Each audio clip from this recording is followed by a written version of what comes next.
Good morning to you all. This is a second year, second semester basic microbiology and phytopathology course. Under this course, today we are going to discuss a topic, integrated plant disease management. You all know about that one. The plant disease control and plant disease management are two different extreme words. So control is a complete term where the permanent control means abolishment of all the pathogens from a particular area or particular field without concerning of environment or anything. We call it as a control. The management is something different. Here we are going to take the decision according to the population density of the pathogen, and while considering the environment and the ecosystem and the other living organisms. This is not a complete abolishment of a pathogen. This is just reduction of the pathogen population to below those causing economic damages. That is the aspects of the management. So the integrated disease management is encompassing all the tactics and the aspects of crop production, economics, considering the economics, how much of profit the farmers can get, and the environmental factors influencing the population of a particular pathogen or the multiple pathogens, and how these environmental factors influencing the host, the plants, and what are the cultural and other aspects undertaken by the farmers, and the genetic makeup of a plant host as well as the pathogen. If analyzing all such information and taking a decision whether we need management in this status or not, we call it as integrated management. So integrated management is a decision-making process. I already explained that one. It's a decision-making process. Simultaneously, we are going to deal with the host, pathogen, other living organisms, and environment.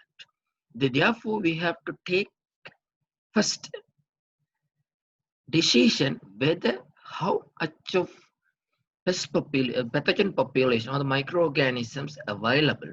This available inoculum can cause the economic damage or not. So the regular monitoring of this inoculum level and take a decision in which inoculum level the application of suitable management tactics minimize the cost of control. So this is then integration of plant disease management. This is a decision-making process. Thus, management of the plant diseases is an encompassing of 4 different tactics. First is an exclusion or the quarantine. So exclusion or quarantine means to, before entering the pathogen into the field or into the country, it's a broad term, we have to exclude that pathogen. And the second aspect is the reduction of initial inoculum density. How you can manage initial inoculum density by implementation of different management tactics, maybe cultural, maybe the physical, maybe biological, maybe chemical. The third strategy is the suppression of pathogen population. Here is mentioned as a nematode. One is also one of the pathogen. Suppression means is purely related with the host genetics. If you are using the resistant plants, the suppression will happen through the host. You don't need to apply any management aspects. The fourth one is the restriction of the damage to the current crop by implementing of these, again, mentioned tactics in the B, initial inoculum density. As mean maybe cultural or the biological or integration of possible techniques. We will discuss one by one the exclusion. So exclusion, or sometimes we call it as an eradication, or sometimes we call it as an consignment of the pathogen, or the elimination of the disease causing pathogen or the disease. The exclusion, the most pathogens caused economic damages or the biological significance to Sri Lankan agriculture is purely imported from the other countries accidentally. So therefore, the prevention of pathogen entering into the country, or once it's accidentally introduced, to further invasion of the pathogen into the new area, joined together we call it as an exclusion of the pathogen. Once the disease outbreaks happen, the eradication of the pathogen is very, very important. Otherwise, it may lead for the pandemic sometimes. So the exclusion or the quarantine is mainly governed by, if the pathogen is going to introduce into the country, mainly governed by the National Plant Quarantine Service of Sri Lanka. The National Plant Quarantine, we call it as an NPQS. So NPQS is there, his main headquarters is there in the Katunayaka, Sri Lanka. So each and every entry port of the country is monitored by the NPQS services. So if you want to import any planting material or the seed material or the agricultural related products, so we have to get the permission from the plant quarantine service. The plant quarantine services is approved by giving the phytosanitary certificate that telling this product is free from pathogen only, you can take into the country. Otherwise, you cannot. So if the NPQS is working very strictly, the chances of introducing new pathogen into the country is very less. Exceptional cases are there. If you are taking about some fungus spores, they can move through the air and the wind and through the animals. So this cannot be monitored by the, it's very difficult to monitor by the National Plant Quarantine Service. So this plant quarantine services can be able to eliminate majority of the dangerous pathogens that are coming adhered with the seed or planting material or agricultural product. So once the products are there at the entry port, the quarantine services that can determine whether this product is allowable into the country. If it is not allowable, they will put for quarantine for a certain period. So they will culture the is there any pathogens is there in the products, and they will examine it. If the examination is success, then they will allow it. This crucial process of the quarantine regulation. So this quarantine important duties are the pest risk analysis. From this initial analysis, initial examination, they will decide, is there any pathogen adhered with the planting material? If it is adhered with the planting material, whether it will cause economic damages into the country. This is called pest risk analysis. Then risk identifications. So from this, if they are cultivating or if they are growing that pathogen in a quarantine areas, then they will identify whether that pathogen is very virulent or very aggressive. If not, then they will allow that product to get into the country. And also they will do the assessment. Once the weaker pathogen, sometimes that pathogen may be weak adhered with the planting material. So sometimes that environmental factors can boost that weaker pathogen to become a very virulent and aggressive one. This is we call it as a risk assessment. Their third role is risk assessment. So they will continuously get the data from this introducer for the importer, whether the introduced pathogen is causing any economical damage or threat to the natural biota and agriculture of this country. Then the risk management, if they are identified, so it will cause this risk. Or if any pathogen accidentally introduced in a particular area, so if they are analyzing that it can cause major threat to the agriculture, so then they will manage that material. They will impose certain eradication program, mainly we call it as a fumigations of into the biological material to complete elimination of the pathogen from the particular area or particular planting. Second one is a reduction of initial inoculum density. So reduction of the initial inoculum density, so we can start from before planting. Just mean the production of the planting material or seed from the nursery management until the harvesting, we have to use different tactics to reduce the initial inoculum density of the pathogen. This may be crop eradication, containment, or the sanitation, especially sanitations. So before cultivation, so we have to maintain the sanitation. So if you are going into some farms, they will not allow to go in.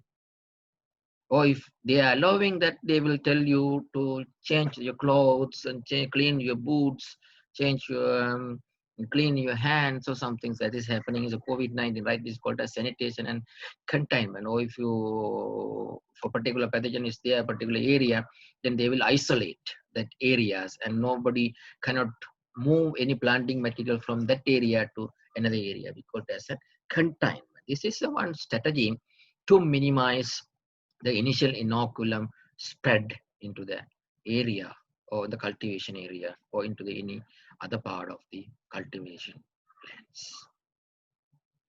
Second one is the cultural practices, right? So the cultural practices, crop resistance, chemical control, and biological control, they are commonly practiced by the farmers. And physical treatment, especially they are maintaining the movement of the cargoes in between the border of two adjacent countries. And improved plant and health nutrition and other aspects also maintain, highly recommended to the farmers should follow. If they are following these 7 strategies, they can reduce the initial inoculum density. We will discuss detailing how we are using that each and every tactics in the under field conditions. The crop eradication and containment, how you can do that, the crop eradication or containment process. So this you can use steam. If a particular pathogen is there in a particular isolated area, for example, if especially they are using chemical tea bushes for the methyl bromide for the fumigations, especially for nematodes. If the nematode is there in a particular field, then definitely they will fumigate in particular area to prevent the further spread of the pathogen into the new fields, right? So sometimes you can use for the solarization of the potting media, solarization of your field, or potting media is normally they are using in a container or small glass houses. Irrigation water filtration. So normally many nematodes and some of these bacteria are spreading through the irrigation water.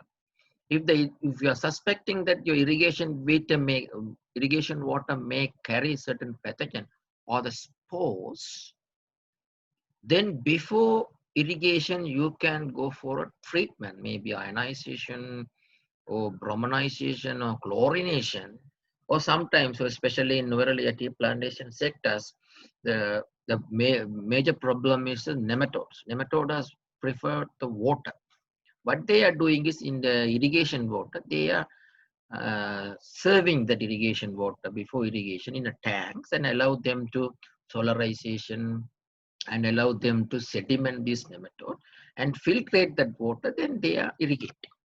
In that way, you can eradicate or eliminate the pathogen to go or get into your field. So eradication and isolation are important process have to take before introduction of the inoculum into the particular area.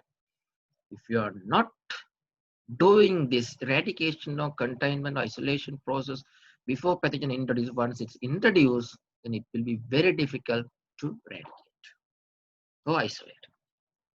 The second strategies are the cultural practice. There are several cultural practices, so it will help to minimize the initial inoculum level of the pathogen. Selection of appropriate planting materials. So nowadays you can find it. There are several certified nurseries. The Department of Agriculture is emphasizing if a person is maintaining the nursery, he should follow certain practices and he should register the nursery, because the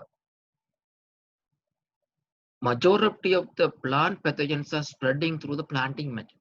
If your planting material is free from pathogen and healthy, then you can minimize the more than 50% of the disease. Right? The second one is the destruction of the crop residues. So you can find it when you are visiting to the field, you can find it. There are so many crop residues that are abundant after the harvesting. They are not properly disposing. So especially in the rice field, you can find the stubbles. So the pathogen infected in the previous cropping season, the inoculum will be there in the dormant stage in the stubbles and the crop residues. If the if the farmer or the grower is not properly disposed these crop residues, then the next season there will be a problem. They can expect more amount of inoculum than initial introduction from the primary infection. Right? So you can do farmer how they can dispose the residues. They have to burn it, as I mentioned here. So you can find it burning. The burning is the most important aspect. So it's helpful to minimize the initial inoculum in different ways. It's in one aspect like a pasteurization of the land. So it can kill, burning producing heat. It can kill most of the spores and juveniles and young ones, the nematode and fungal spores and bacteria. Deep burying is another aspect, but it is not recommended to practice in if your field is suspected to have pathogen infections. It is commonly used for the pathogen, the pest, insect pest. You can deep bury it. The third one is tillage practices. Right, the tillage practices helping in different ways. For example, if you are using the primary tillers, you are plowing, deep plowing, the risk plowing, you are open upping the land. While you are open upping the land, you are exposing the inoculum, especially spores and juveniles and fungal mycelium. So through the heat and solarization, majority of the inoculum will die. Another disadvantage of this method is if the field is previously infested, right? Your field is previously infested with the pathogen in this particular point. If it is infested with particular point here, then while you are plowing, you are spreading this pathogen towards here, right? So toward here. Therefore, right? Therefore, this is another disadvantage. If your field is previously infected with majority of the pathogen, what you can do is you can go for a burning, right? You can go for a burning first. After that, you can incorporate, you can plow and incorporate these burned residues. It's free from propagules and pathogens. Another important aspect is the crop rotation. So crop rotation is an important and very well recommended practice, but farmers are not accepting. They are reluctant to follow the crop rotation because majority of the farmers' aim is to get the maximum profit. They have the few fragment lands. They have the few fragment lands. If their land is continuously cultivated, then they are thinking that they can get profit continuous. But they are not accepting the advice of the agricultural scholars. If the field is infected with the particular pathogen, for example, is a common problem in Jaffna and the small onion, right? The small onion, the farmers are continuously cultivating. The farmers are continuously cultivating small onion. There's 2 seasons per year and also continuously without rotating with other crops. That's how the problem of fusarium, especially the leaf twister diseases and downy mildews, bulb protophonia, the pathogen completely kill the onions. So drying of old lands without any harvest.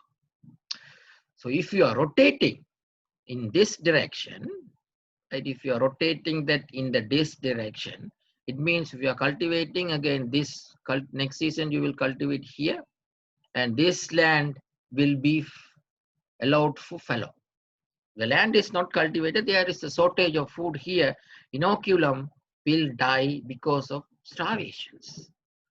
Juveniles and young ones of mycelium and will die because of starvation. And also if you are allowing after plowing, so and also desiccation to the heat, also inoculums will die.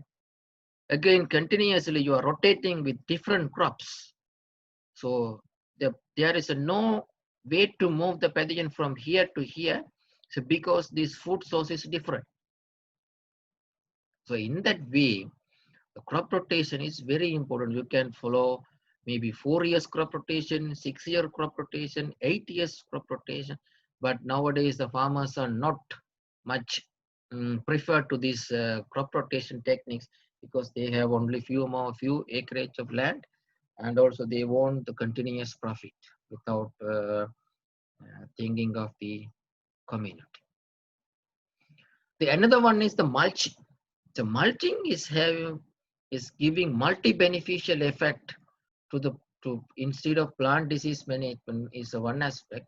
Another aspect, you can easily conserve the moisture, and also you can easily manage the weed if you are using the polythene mulch. So water conservation, there is no way to pathogen to go in because the area is covered, the spores cannot go in. And if you are using the crop mulches, these crop mulches act as an organic amendments, conserve the moisture, increase the water holding capacity of the soil. So if the microclimate is very good, right? If the microclimate is very good, then beneficial microorganism will increase its populations. Then the soils will become a suppressive one. Once the soil is suppressive, then you can easily get rid of many pathogens. And also these mulches giving a micronutrients to the plant as well. The irrigations. There are different type of irrigations followed by the farmers, the basin irrigation, overhead irrigation, or micro and macro irrigations. So in the irrigation, if you are flooding and drain the land, you can minimize the many nematodes. Soil-borne nematodes is a very good advantages of flooding and drying. And also if you are flooding and draining your land, you can also kill the many fungal spores. But another disadvantage of flooding is if the flooding time is high, then your plant will not respirate properly, then your plant will get weaker, then the pathogen disease attack will boom. Especially the saprophytic organism will become a pathogen, Phytophthora, Pythium, Rhizoctonia, and Sclerotium. The advantages over the basin irrigation system, the sprinkler irrigation is giving minimum amount of water to the crop and also continuously giving area to continuously changing the microclimate of a particular crop. The microclimate is changed, then beneficial microorganism, it increases its population. And another disadvantage of this method too, if you are continuously using the overhead irrigations, you are continuously wetting the plant leaves. The plant leaves get wet continuously, then so there's a chances for the spores to germinate because spores need a thin film of water or the water droplets. Fungal spores will germinate and can cause incidences. And also the overhead irrigation splash the inoculum, especially in the Phytophthora infested. They're disseminating through the splash water. Another advantages is there is if the pathogen spores are causing the damages or disease on leaves, aerial part of the plant. through this overhead irrigation, you are washing away these inoculum, then you are escaping from this pathogen attack, right? So in this way, through the irrigation, also we can minimize the disease incidences or initial inoculum densities. Control of insect vectors is another important tactics to minimize the initial inoculum or further advancing of the disease, especially virus diseases and bacterial disease and mycoplasma, because these diseases cannot spread without any vectors, right? These diseases cannot spread without any vectors, especially viruses are spread by whiteflies. So the chili leaf curl complaint, you all know about that. Chili leaf curl virus spread by whiteflies, and yellow dwarf virus, tungro virus is transmitted by the leaf hoppers, green leaf hoppers, white zigzag hoppers, and mycoplasma like organism is transmitted by the whiteflies and leaf hoppers in brinjols. Those, if you are managing these insect vectors, also you can minimize disease incidences. And another aspect is crop density and different cropping systems.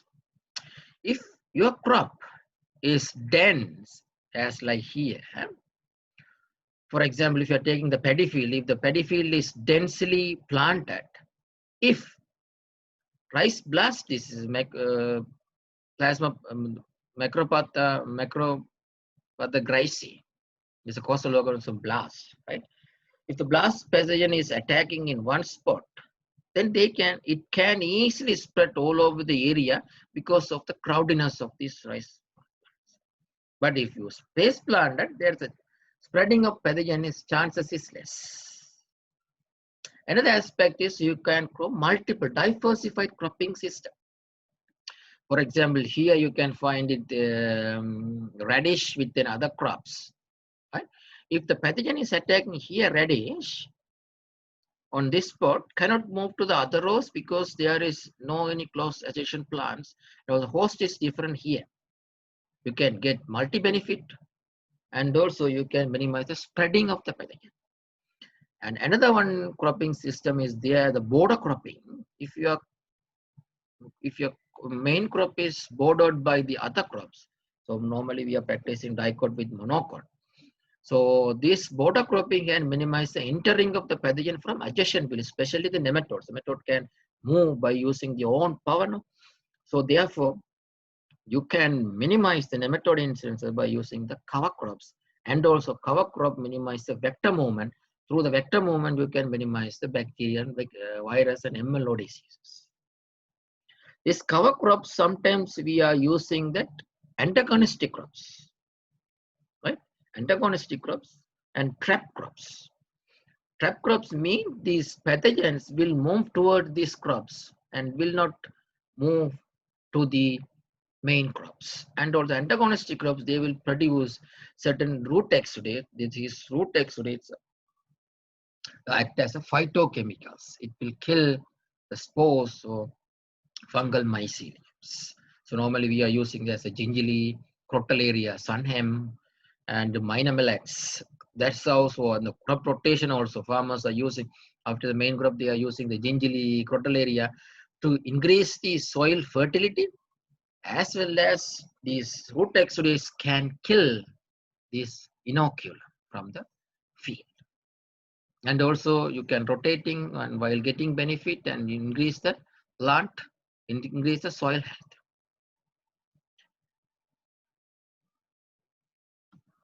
Next one is a fertilizer management. The fertilizer management is another important aspect. So normally nowadays we are thinking about the plant health and nutrition management. If the fertilizer plant needs certain elements in higher amount, we call it as a macro elements. Some are in minimum amount, so, but they are essential. We call it as a minor elements. If you are using an inorganic fertilizer, you are increasing high nitrogen doses to the crops. Then the crop will grow very high, and your crop will become a weaker because of the high nitrogen. If the crop is weaker, immune system is weaker, prone to more pathogen attack. The another important element is the potash. Farmers are not preferred to apply potash, but potash is highly recommended. Why? The potash induce the root system to proliferate. So therefore you can expect more amount of root hairs. If the more amount of root hairs and the plant will produce more amount of root exudates, these root exudates attract more amount of beneficial microorganism than the pathogen. If the beneficial microorganism proliferating in the root zone or rhizospheric zone, they will produce their secondary metabolites, antibiotics. It can kill your pathogen.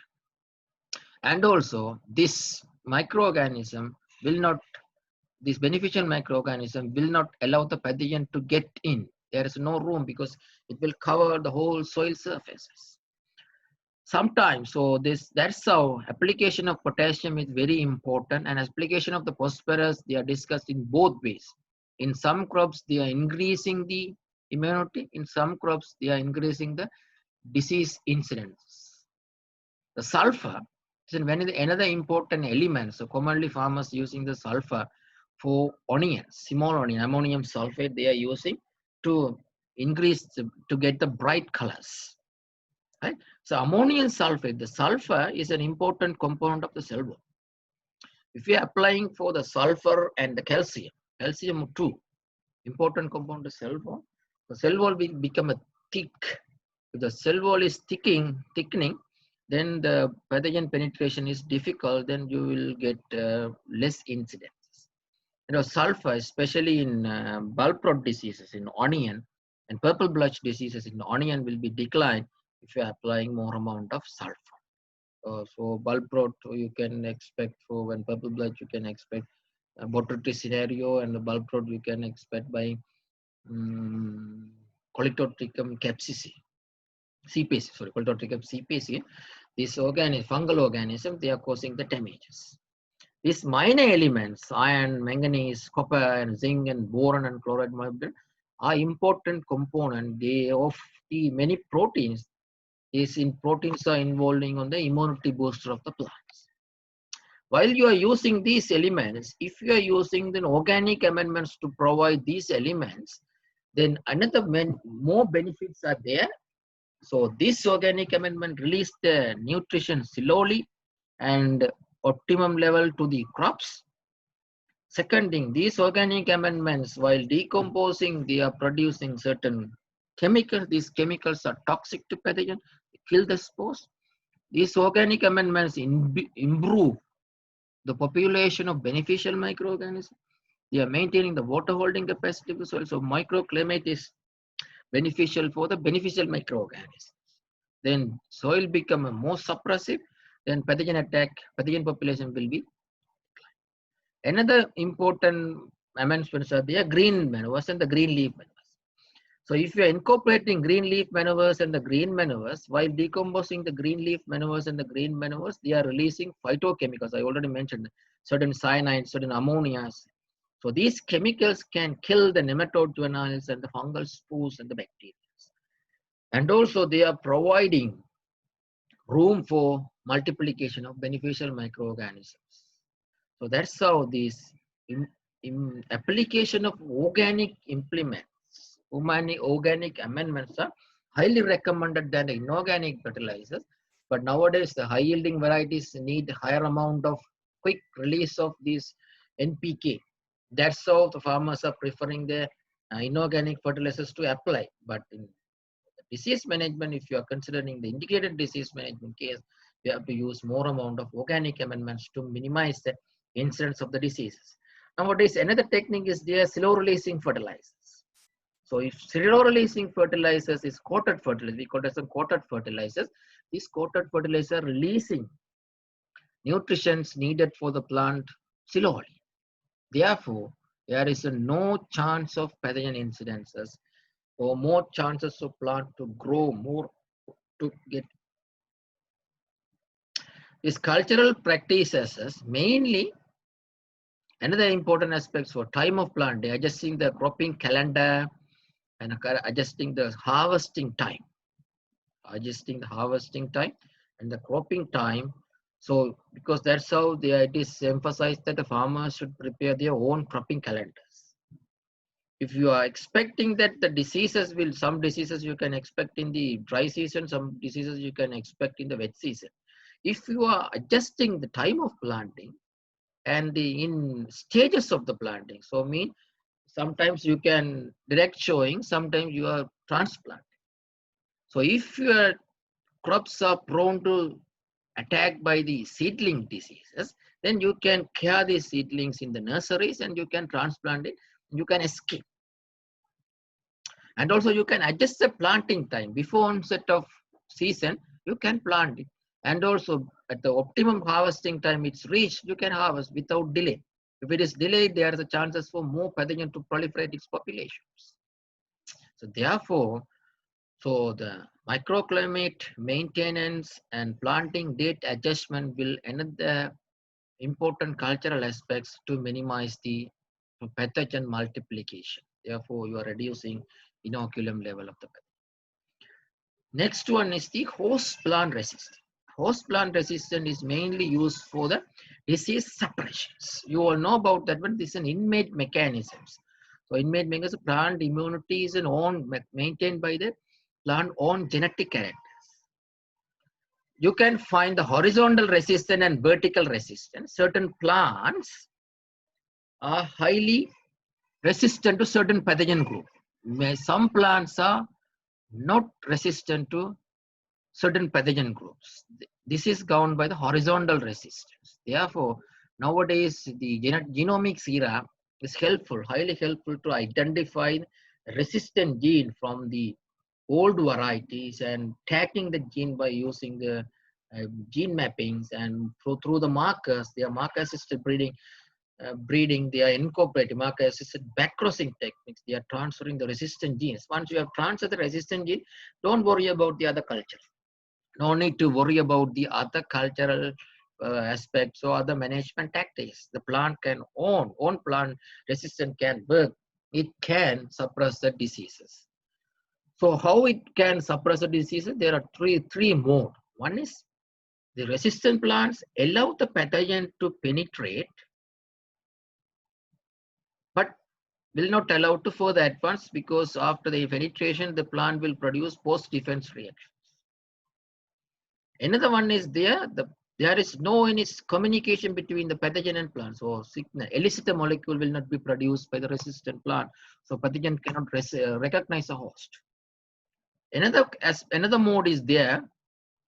Pathogen recognize, pathogen penetrate, but pathogen will not multiply because of unavailability of the nutrition or one or more chemical component of the host. This all governed by the particular genetic makeup of a plants. That's how the host resistance is very important nowadays.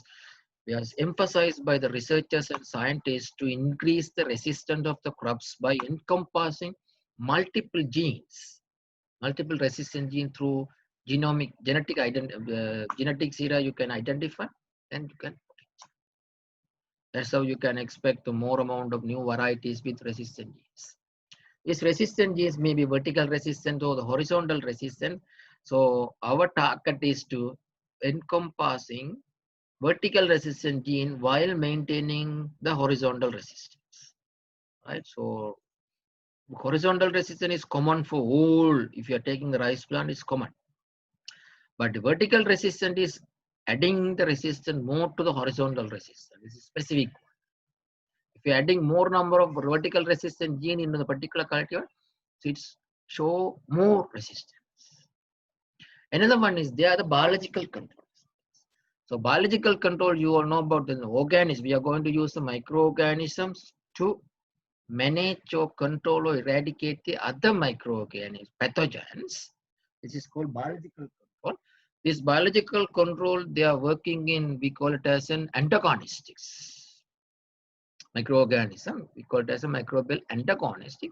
They are inhibiting the growth and development, reproduction of the pathogen by altering the one of the four mode: antibiosis or competition, or mensalism and parasitism and predation. Right?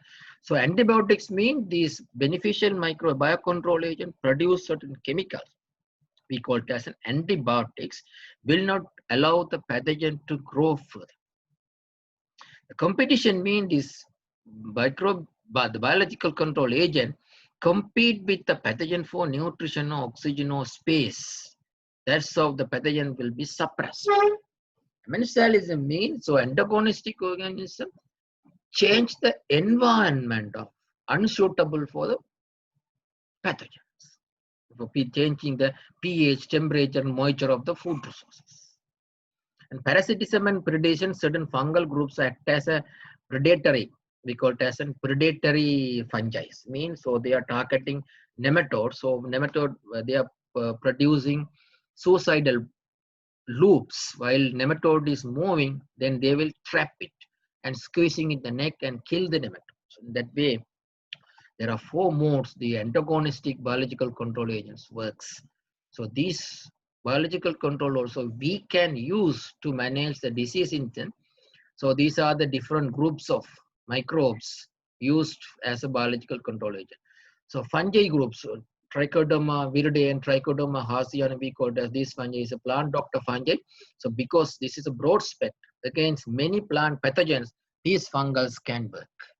Trichoderma will work, especially the soil-borne pathogen and the foliar-borne pathogen. You can use Trichoderma and Trichoderma sprays. Another bacteria is the Pseudomonas fluorescens, Putida and Aerophyces. This is commonly used for the soil-borne pathogen Rhizoctonia, Fusarium and Verticilliums. Right? Commonly you can use it. This bacteria is we call it as an antagonistic bacteria. They are producing certain chemicals. This kills this mycelium or spores of these fungal groups. You can use Bocaldoria cepaceae also. It's a soil-borne disease. Bacillus species especially. Bacillus and the Bacillus cereus and Bacillus subtilis. So they are using these Bacillus groups for post-harvest disease management. They are microorganisms that are especially Qualitrotricum, Penicillium, gray mold, though, to manage those post-harvest fruit diseases. So you can use these biological. The fungi, certain fungi group work on nematodes, Bacillomyces lacanius, Verticillium and Pestura penetrans. These fungus are attacking on eggs and juveniles of these nematodes. Then they can kill these juveniles and eggs of the nematode. Some Pestura can attack even the adult nematode or cysts. The problem is biological control agents you can use as a vegetable powder, dust and granules on actual commercially available products are there. But the farmer acceptances are less because biological control agent works slow, and also the environmental changes. If environment change or harshen environmental condition, this biological control agent will not work. That's how farmers are not preferred to use biological control agent, even though nowadays banning of many chemicals are pushing towards the biological control of plant diseases. Then another microbial secondary metabolites also we can use as instead of biological control agent. We can use byproducts, secondary metabolites of biological control, especially antibiotics. Normally we are using that antibiotics for many other diseases. So you can use antibiotics to kill the pathogens. So because normally biocontrol, if it is there, they are producing antibiotics. Antibiotics kill the pathogen. No? So if you are extracting the antibiotics, we can use as a liquid and we can spray on this disease area. It will kill the pathogen. Especially Streptomycin, we are using the food pathogens at canker. Cephalomycin, cyclohexamine, there are different antibiotics.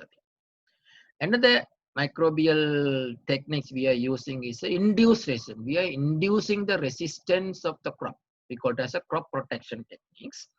Some plants, I already explained that some plants are very resistant, some are very susceptible. For example, if you are taking the citrus virus is causing the diseases on weaker plants. Some resistance are there. What they are doing is, so they are cutting the bark and sticking the bark on the weaker plant. From the resistor plants, we are peeling off the bark and sticking, like vaccination to us, we are doing that one. That's how these weaker plants get immune from these barks. In this way, we are using some all techniques, but rarely used, and few crops is still they are using practice. As if the and all the other techniques are not working, the last resort we can use are the chemical. Chemical control means pesticides. Pesticides means kill, the agents that kill. Especially if you are taking the fungicides, commonly available fungicide, commonly available pesticides to control the diseases. Fungicides, we can classify it into three categories: inorganic, organic, and fumigants. Right? So inorganic are just we are using just elements as a fungicide. For example, sulfur and copper. These are oldest chemicals. Still we are using to sulfur and copper because these sulfur base and copper base are very good fungicides. So Borax mixture we can prepare the copper sulfate and calcium hydroxide to downy mildew disease management. Or if you are immediately after pruning of trees, you can apply sulfur and copper to minimize the spores germination or disease incidences. These are less harmful. And organic pesticides we can use as a protectant, and we can use as a systemic organic fungicides. So Thyram, we are using this for the seed treatment, Captain and Thyram, and dichlorone, so we can use, and as a systemic fungicide, metalaxial and redomil, benomil, mango sap, Lance. There are different chemicals with different brands. But these organic fungicides are very dangerous. And also fumigants also, you can use, this is a broad spectrum for eradicate. We are using once the fumigation applied, not only the harmful microorganism, beneficial microorganism also will die, right? So these fungicides are very harmful and they are carcinogens. That's what in the 19th century it's overuse. That's how we are facing certain health and environmental problem. Due to the environmentalist voice nowadays from the 19th century, it has declining the use of fungicides, even though still we are using the fungicides in the unavoidable circumstances. But farmers here in Sri Lanka, they are judiciously using, because of the multinational companies, they are producing and importing these fungicides. Or it may be in the dust form, spray form, and fumigants. You can use for foliar spray and soil and seed, a wound, for post-plant application. So you can use, but you have to start with a silo and you have to increase the rate. So the over usage of these fungicides initiate the resistant development of the pathogen. Once the resistant develop, these fungicides will not work. So you cannot control by using other means too. Fungicides are very dangerous. So before application, we have to give a proper notice. We have to wear the proper personal protective equipment, PEP. Nowadays, you are COVID-19, you are eating mask and other things like that. Apply it, and boots and goggles, you have to spray it. Otherwise, it's dangerous to human being. There are different methods, different treatments. So aerial spray and spray and the root injections, and also you have to label it once you have sprayed. Spotted application. And a summarizing of these techniques, so indicated plant disease management is using different tactics, from the crop eradication or sanitation to improve plant health nutrition. So there are several aspects: cultural practices, crop resistance, chemical control, biological control, and physical forces you can use to manage. Nowadays, the booming technique is improved plant health and nutrition. If your plant is health if you are giving the proper nutrition, plant nutrition and soil health, right? Nowadays you can find it: plant health, plant nutrition, and soil health management. If the soil is very healthy, soil will become a suppressive. The plant health is, so it can fight against these harmful pathogens. Both together reduces the disease incidences. This 2020, the UN announced as a plant hygienic, about how we can produce disease-free planting material to minimize the disease incidence. Because you all know about that more than 50% of the, from 10% to 70% of the produce are lost to the diseases. Therefore, the 2020 UN announced as a plant hygienic.